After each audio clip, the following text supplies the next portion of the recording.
इतने चैलेंज किया, आपका मौलवी ना बैठ सका, तो चलें 20 लाख रुपए का चैलेंज है। ये जो पत्थर का डब्बा बनाया है जिसे बैतुल्लाह यानी अल्लाह का घर कहते हैं, अल्लाह तो कहीं मौजूद नहीं, अल्लाह तो लामका है, तो फिर तुमने अल्लाह का घर बनाकर उसके अंदर क्या ऐसा डाल दिया? आप लोगों को 20 लाख रुपए का चैलेंज है, जिसको आप लोगों ने आज फैशन बना लिया, जिस डब्बे को, जिसको आप कहते हैं कि पत्थर की पूजा नहीं होती, आज उस डब्बे के गिर्द आप 7 दफा हिंदू भाइयों की तरह झूमते हैं, घूमते हैं, और फिर उस पत्थर को आप चूमते हैं, जबकि आप खुद कहते हैं कि अल्लाह पत्थरों की इबादत को कभी मंजूर नहीं करता। जवाब दो, मुझे सवाल पूछे हैं, इन सवालों के जवाब हैं या नहीं? अगर अल्लाह ताला हर जगह मौजूद है तो फिर खाना काबा को अल्लाह ताला का घर क्यों कहते हैं? मुसलमान खाना काबा की तरफ मुंह करके नमाज क्यों पढ़ते हैं और खाना काबा के गिर्द गोल गोल 7 चक्कर या तवाफ़ क्यों लगाए जाते हैं? जॉन साहब के ये 3 सवालात हैं जिनके लिए उन्होंने 20 लाख का चैलेंज पेश किया है। जॉन साहब, क्या आपने कभी गौर किया है कि एक एटम के अंदर इलेक्ट्रॉन किस सिमत में घूमता है? सियारे किस सिमत में सूरज के गिर्द घूमते हैं? क्या आपने सोचा है कि ज़मीन अपने महवर पर किस तरफ घूमती है? और क्या आप जानते हैं कि मक्का मुकर्रमा में लाखों इंसान खाना काबा के गिर्द किस सिमत में तवाफ़ करते हैं? इसका जवाब क्या है और ये क्यों ज़रूरी है, आप समझ जाएंगे। जब मैं आपको आपके सवालात का जवाब दूंगा तो आप हैरान रह जाएंगे। तो आते हैं आपके सवालात की तरफ। सबसे पहला एतराज़ जो आपने उठाया कि अगर अल्लाह ताला ज़मान व मकान यानी स्पेस एंड टाइम की कैद से आज़ाद है तो मुसलमान खाना काबा को अल्लाह का घर क्यों कहते हैं, उसे बैतुल्लाह क्यों कहा जाता है? इस गलत फहमी की बुनियादी वजह अरबी ज़ुबान की नज़ाकत और थियोलॉजी को ना समझना है। अरबी ग्रामर में एक तसव्वुर है जिसे इजाफ़त तशरीफ़ कहते हैं, एट्रीब्यूशन ऑफ ऑनर कहा जाता है। जब खाना काबा को अल्लाह ताला का घर कहा जाता है तो इसका मतलब रिहाइश गाह यानी फ़िज़िकल कंटेनमेंट नहीं है जॉन साहब, बल्कि इस मकाम की तकरीम है। खाना काबा इंसानों को मुत्तहिद करने का मकाम है। हम इंसान ज़मान व मका की कैद में है, इसलिए हमें जुड़ने के लिए एक ज़मीनी निशान चाहिए, मगर अल्लाह ताला की ज़ात इन मादी दीवारों से बहुत बुलंद है और बेनियाज है। कुरान करीम इस बात को बिल्कुल वाज़े कर देता है कि अल्लाह ताला की ज़ात फ़िज़िकल डायमेंशन से मावरा है। सूरह शुरा में वाज़े ऐलान है, लईसा कमिस्लिही शैउन, इस कायनात में उस जैसी कोई चीज़ नहीं है।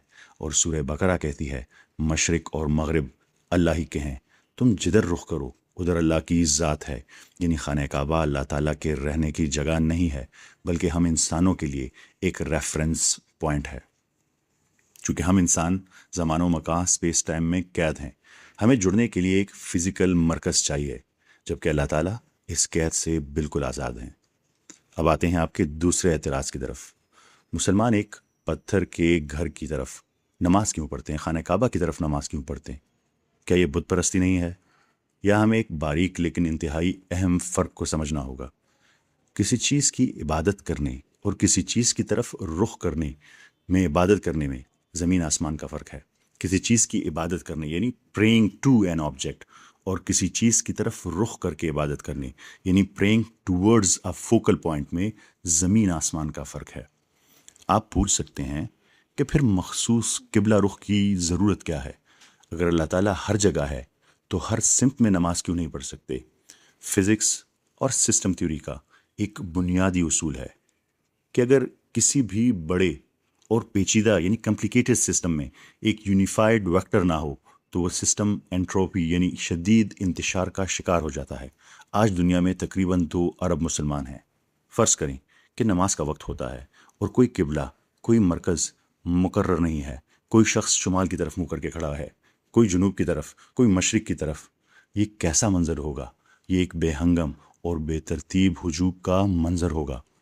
खाना काबा दरअसल अरबों इंसानों को सिंक्रोनाइज़ करने का एक ग्लोबल रूहानी GPS कोऑर्डिनेट है।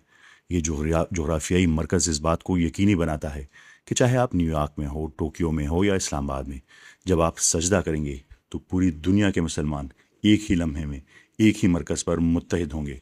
और याद रखिए, मुसलमान काबे के पत्थरों को नहीं पूछते। बुत परस्ती ये है कि आप समझे इस पत्थर में कोई ताकत है। तारीख़ गवाह है कि खाना काबा सैलाबों से गिरा, जंगों में नुकसान का शिकार हुआ और इसे दोबारा तामीर किया गया।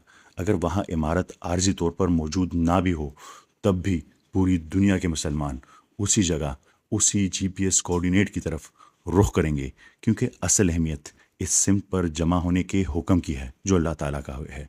پتھروں کی نہیں. ذرا اسلام کے اس خوبصورت اور گہرے تصور کو دیکھیں. ایک مرتبہ نبی کریم صلی اللہ علیہ وآلہ وسلم خانہ کعبہ کا طواف کر رہے تھے. آپ نے کعبے کو مخاطب کیا اور فرمایا: اے کعبہ، تو کتنا پاکیزہ ہے، تیری خوشبو کتنی پیاری ہے، تو کتنا عظیم ہے اور تیری حرمت کتنی زیادہ ہے.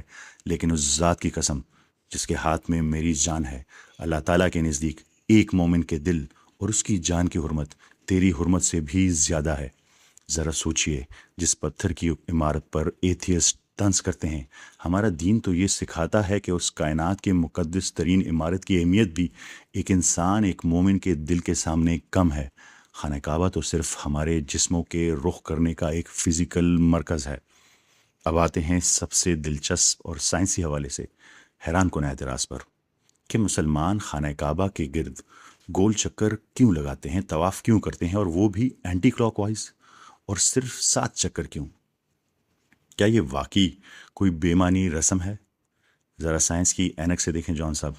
طواف دراصل اس کائنات کی سب سے بنیادی حرکت ہے، ایک عملی نقل یعنی میکروسکوپک ریفلیکشن ہے.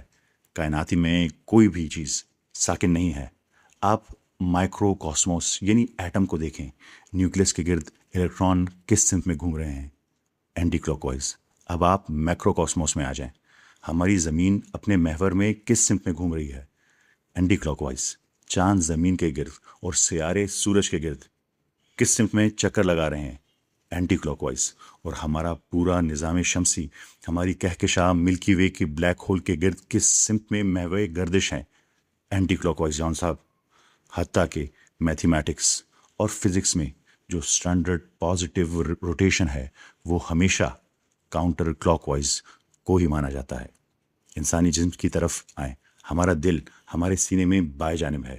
جب ہم خانہ کعبہ کا طواف اینٹی کلاک وائز کرتے ہیں تو ہمارا دل سیدھا خانہ کعبہ کی طرف ہوتا ہے. خون کی گردش دل سے شروع ہوتی ہے. کائنات کا ذرہ ذرہ فزکس کے قوانین کے تحت اپنے خالق کے سامنے سر تسلیم خم کیے ہوئے ہے، ایک حرکت میں ہے. جب انسان طواف کے لیے خانہ کعبہ کے گرد اینٹی کلاک وائز گھومتا ہے تو وہ دراصل کائنات کے اس عظیم الشان رقص، اس کاسمک سمفنی کا حصہ بن جاتا ہے. فرق صرف اتنا ہے کہ سیارے اور ایٹم مجبوراً گھوم رہے ہیں، جبکہ انسان اپنے شعور، اپنے فری ول کے ساتھ، اپنی مرضی سے خود کو کائنات کی اس یونیورسل فریکوینسی کے ساتھ ہم آہنگ کر دیتا ہے، ہم آہنگ ہو جاتا ہے. پھر یہ سوال کہ صرف 7 چکر کیوں، طواف 5 یا 10 کیوں نہیں؟ سائنس، فزکس اور کائنات کی ساخت میں عدد 7 تکمیل یعنی کمپلیشن اور پرفیکشن کی سب سے بڑی علامت ہے. کیمسٹری کو دیکھیے، پیریوڈک ٹیبل جو ہے، پیریوڈک ٹیبل کو دیکھیں، اس میں بنیادی طور پر 7 پیریڈز ہیں. کوانٹم فزکس کو دیکھیں، نیل بور کے ایٹامک ماڈل کے مطابق کسی بھی ایٹم کے نیوکلیس کے گرد الیکٹرانز کے زیادہ سے زیادہ کتنے سیل ہو سکتے ہیں؟ 7 شیلز ہو سکتے ہیں، جنہیں KLMNOP کہا جاتا ہے. کائنات کا ہر مادہ انہی 7 مداروں کی ترتیب پر کھڑا ہے. آپ روشنی کو پرزم سے گزاریں، وہ 7 رنگوں کے اسپیکٹرم میں تقسیم ہو جاتی ہے. آواز کی بنیاد دیکھیں تو اس میں 7 بنیادی آکٹیوز ہیں.